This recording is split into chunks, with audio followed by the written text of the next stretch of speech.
Hi, first grade. Welcome back. I hope you all had a really amazing Memorial Day weekend. I hope you got to go outside and run around a little bit and kind of relax also because you guys have been working so hard. So today for Balanced Literacy, we're going to finish up our book, Henry and Mudge, the first book. Before we get started, I know it's been a while since we read this book, so I kind of want to just give you a quick summary of what has happened in this book so far. So this, if we remember, is the very first book of Henry and Mudge, the very first one of the series. So you should also have a first book in your own writing. And this first book kind of introduces us to the characters Henry and Mudge. In the first chapter, Henry tells us that he is very lonely because he doesn't have any brothers or sisters, and he doesn't have any kids on his street, so he asks his parents to get him a dog. And this is when they get Mudge. So Henry finally gets his dog Mudge, and he loves him so much.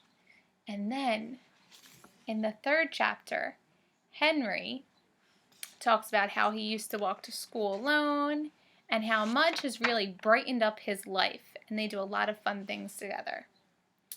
And then the next chapter talks about how much Mudge loves being Henry's dog and all of the things that he loves about his house. Then, one day, Mudge was going for a walk and he gets lost. In the next chapter, Henry is now thinking about how Mudge is lost, and Henry goes and tries to find Mudge. Finally, in the end of that chapter, Mudge wakes up from his sleep and he comes running. So now we're going to read the last chapter, Henry and Mudge. Now, in this chapter, we still want to pay attention to how Cynthia Rylant writes this story, because we can use some of these things that she's doing in her own writing in our writing as well. That's something good writers do. We look at other authors and see what we can try in our own writing. So let's see, as we're reading this last chapter, it's not that long, but as we're reading this chapter, if you are noticing Cynthia Rylant doing something a good writer does, give me a thumbs up and we'll stop and we'll talk about it a little bit. Let me zoom in a little bit so you can see better. All right. Henry and Mudge. Every day when Henry woke up, he saw Mudge's big head. And every day when Mudge woke up, he saw Henry's small face. So I'm thinking that Henry and Mudge are finally reunited. So was Mudge lost forever? No, and we knew he wasn't lost forever because how would there be any other books? All right, let's continue. They ate breakfast at the same time. They ate supper at the same time. Supper is just a big fancy word for dinner.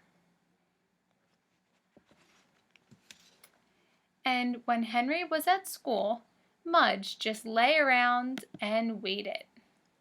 Mudge never went for a walk without Henry again, and Henry never worried that Mudge would leave.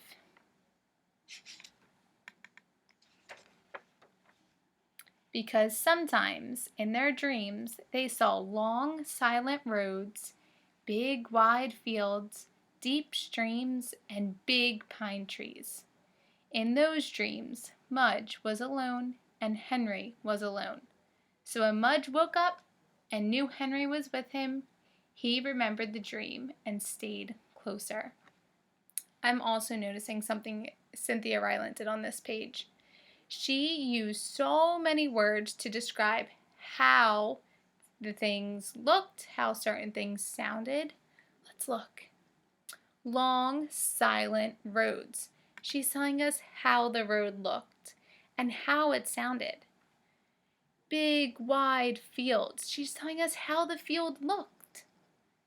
Deep streams. She's kind of telling us how the stream felt if you were walking through a stream, and how it also looks. And pine trees. She's not just saying trees, she's telling us what kind of trees. Those are all great things that good writers do.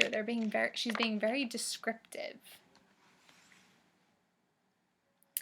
And when Henry woke up and knew Mudge was with him, he remembered the dream and the looking and the calling and the fear, and he knew he would never lose Mudge again. Yeah, I'm also noticing Cynthia Rylant uses a pattern, and the looking and the calling and the fear, and he knew he would never lose Mudge again. She's listing certain things that he's doing, and then the most important thing at the very end. Cynthia Rylant is also showing us how Henry and Mudge feel instead of telling us. Let's see, how do we think Henry and Mudge are feeling on this page? I'll read it again, and then you tell me how you think they're feeling.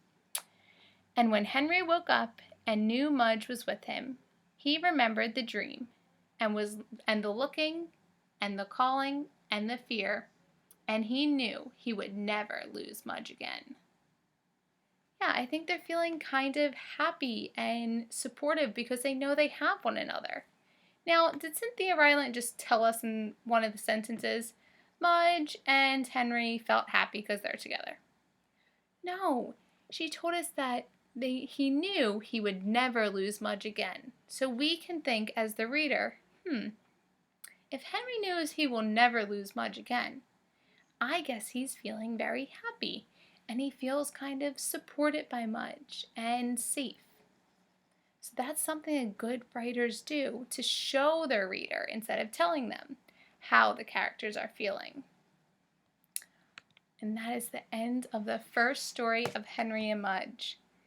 Thank you all so much for reading this book with me. I know I was very excited to read this book because it really relates to our writing that we're completing. I can't wait to see all of your stories and your story boxes completed. So make sure you watch Miss Pillion's video today because you are going to find out what you're doing for writing next. All right, friends, have a really great rest of your day, and I will see you later. Bye.